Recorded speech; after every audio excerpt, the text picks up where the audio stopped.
Bonjour et bienvenue en Espagne pour une randonnée sur un GR, le GR 132. Je pars le- de l'hôtel Grand Rey dans la vallée Grand Rey après avoir pris un bon petit déjeuner. Il est 9 heures du matin, le soleil n'a pas encore dépassé les hautes falaises volcaniques et je remonte tranquillement le chemin de la plage Puntilla où je vous ai déjà amené. C'est la plage qui est juste au pied de l'hôtel Grand Rey. Et j'arrive au niveau d'une gare routière pour les bus. Aucun problème de circulation à l'échelle locale si vous voulez emprunter ces moyens de transport. J'entends la circulation sur la route et je préfère marcher sur un petit chemin de terre de l'autre côté de la route, de l'autre côté de ce qui est le lit de la rivière, qui à certains moments doit être un torrent, si j'en juge la manière dont ce lit a été bien empierré, cimenté. Je marche le long de jardins, de vergers, et j'observe le village de la Galera et les hautes falaises volcaniques de la montagne l'Amérique. Les arbres sont bien entretenus, ce sont des vergers actifs, et d'ailleurs l'hôtel où je réside, Grand Rey, a son propre jardin, son propre verger, et nous mangeons des produits frais directement du jardin au niveau des tables des hôtes. Donc je suis très satisfait de ce séjour de 4 jours au niveau de l'hôtel Grand Rey. C'est mon 3e jour et je découvre. Je découvre bien que le lit de la rivière dans sa partie basse est vraiment bien empierré. Je marche doucement sur des petites herbes déjà séchées par l'arrivée de l'été, mais on dit que les Canaries, ce sont les îles du printemps éternel. Bon, c'est un printemps où il fait déjà chaud.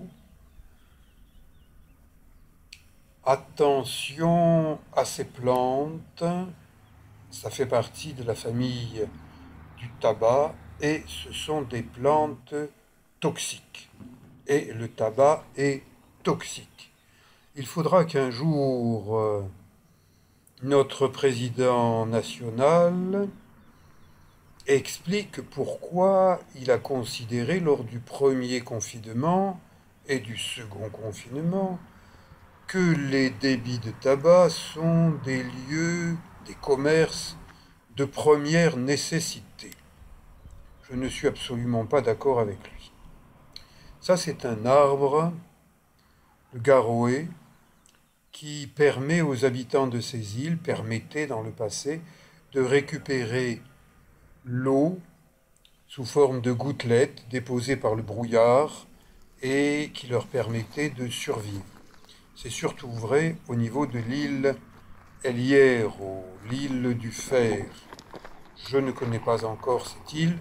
J'espère dans un prochain voyage la découvrir et vous la présenter avec mes petits documentaires qui sont vraiment amateurs. Aucune prétention. Tiens, des prospectus. C'est une manière d'accrocher l'attention des randonneurs. Si on a envie de lire, on lit. Si on passe, on passe. Terre peuplée de figuiers de barbarie. Attention, ça pique. Je continue mon cheminement sur ce petit chemin de terre, sans aucune voiture. J'ai l'impression d'être seul dans la nature. J'aime la nature et je vous invite à visiter ma playlist sur YouTube qui s'appelle Nature et Naturisme. J'y parle bien sûr de la nature, j'y parle du naturisme, et je déplore que depuis septembre 2021, et les décideurs de YouTube, qui sont des Américains, probablement des puritains, style Trump et Biden, ces vieux machins dont la jeunesse est fort lointaine, et qui considèrent que leur parole vaut de l'or, eh bien, ils ne veulent plus voir de nudité sur YouTube. Rassurez-vous, dans cette vidéo-là, où je me promène sur des chemins, des sentiers, eh bien, il n'y a pas de scène de nudité. Donc cette vidéo a de fortes chances de ne pas être censurée, de rester en vidéo, vision publique. Alors que dès qu'il y a un bout de fesse qui apparaît sur YouTube, oh là là, scandale, on censure, interdit aux mineurs. Je continue ma progression et je constate que le lit de la rivière est occupé par des roseaux, ce qui signifie que même si je ne vois pas l'eau courir, il y en a. Première pause, au bout d'une heure de marche à peu près, je marche à l'eau claire, qu'on se le dise, même pas de pastis.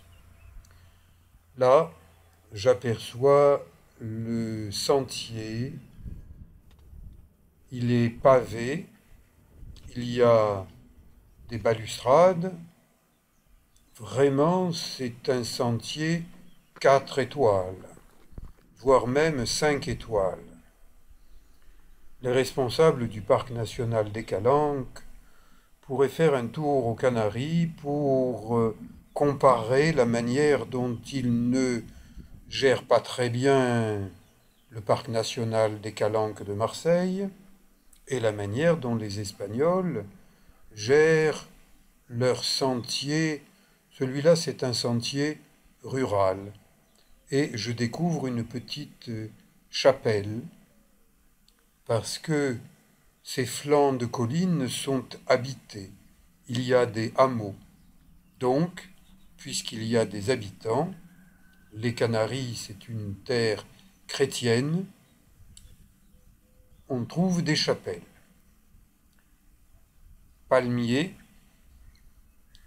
j'ai acheté de l'huile, pas de l'huile, du sirop de palme, et c'est quelque chose de très sucré. Et j'ai une deuxième bouteille d'eau dans laquelle j'ai mis du sirop de palme.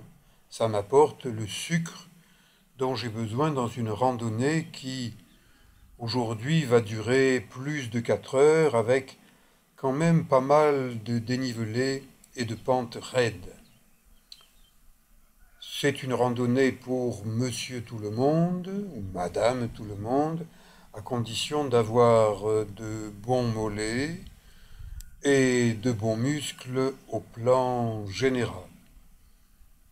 Une condition pour réussir une randonnée, surtout lorsqu'on avance en âge, eh bien, qui veut voyager loin, ménage sa monture. Donc, ne vous pressez pas. Prenez votre temps. Le lendemain de cette randonnée, j'en ai fait une autre avec un grand groupe et il y a certains moments où je trouvais que le guide allait un peu vite. Mais je vous la raconterai bientôt. Nous entrons dans un espace naturel protégé. On a aussi le même type de panneau en France. Donc, respectons la nature en commençant par la regarder et plus que la regarder, l'observer pour la comprendre. Le sentier pavé est facile. C'est déjà l'été dans cette île de la Gomera, comme partout dans les îles Canaries, et il commence à faire chaud. Les sentiers sont bien fléchés, indication du kilométrage, 11 kilomètres pour le prochain lieu-dit. Ce n'est pas aujourd'hui que j'irai aussi haut, mais je continue à monter. Et vous voyez, je prends mon temps, je prends mes appuis, j'ai de bonnes chaussures et j'ai encore des yeux qui me permettent d'observer la nature sans mettre les lunettes que je dois mettre lorsque je monte ces images. Je prends mon temps, un pas après l'autre, vous voyez que ça monte. Ça monte même sérieusement de chez sérieusement. Ce sentier GR 132 n'a rien à envier au GR 20 de Corse, où je vous ai déjà convié avec plusieurs vidéos. J'ai des racines ancestrales corses par ma mère et j'ai des racines ancestrales espagnoles par mon père. Donc je suis aussi bien dans les montagnes corses que dans ces montagnes des Canaries, c'est-à-dire espagnoles. Je continue à observer la végétation. Je ne connais pas le nom de ces plantes, mais je les regarde, je vous les montre. De beaux rochers. Je suis arrivé sur un petit belvédère. Je suis parti d'en bas, du bord de la mer. Et vous voyez que je suis déjà relativement haut. Eh bien, je trouve que pour ce matin, c'est suffisamment haut pour moi. Je n'ai pas d'obligation d'aller plus haut. Rien ne m'impose de faire ceci ou cela. Ma foi, je suis content et je décide que la montée, ça va bien. Maintenant, je vais attaquer la descente. Bon, il y a un itinéraire qui continue à monter, mais je vois un petit sentier étroit qui descend pour amener vers ces terrasses. En Provence, on appelle ça des restanques. Eh bien, je vais vers ces restanques pour voir de plus près à quoi elles ressemblent. Je suis vraiment content d'être là, au milieu de cette végétation méditerranéenne, de ces figuiers de Barbarie. Attention, qui s'y frotte s'y pique. Il n'y a aucun panneau qui vous interdit d'aller dans les figuiers de Barbarie. Si vous voulez y aller, vous êtes libre d'y aller. Mais à moins que ce soit pour cueillir des figues de Barbarie, je ne vois pas trop ce qu'on y ferait. Donc, il n'y a personne. Même chose pour les champs d'agave. Ceux qui sont surmontés d'une grande tige, eh bien, c'est qu'ils sont en train de mourir. Car lorsque un agave fait sa fleur, en général au bout d'un quart de siècle, eh bien, il meurt. Bon, il va falloir que je fasse attention à mon troisième quart de siècle parce que j'en approche.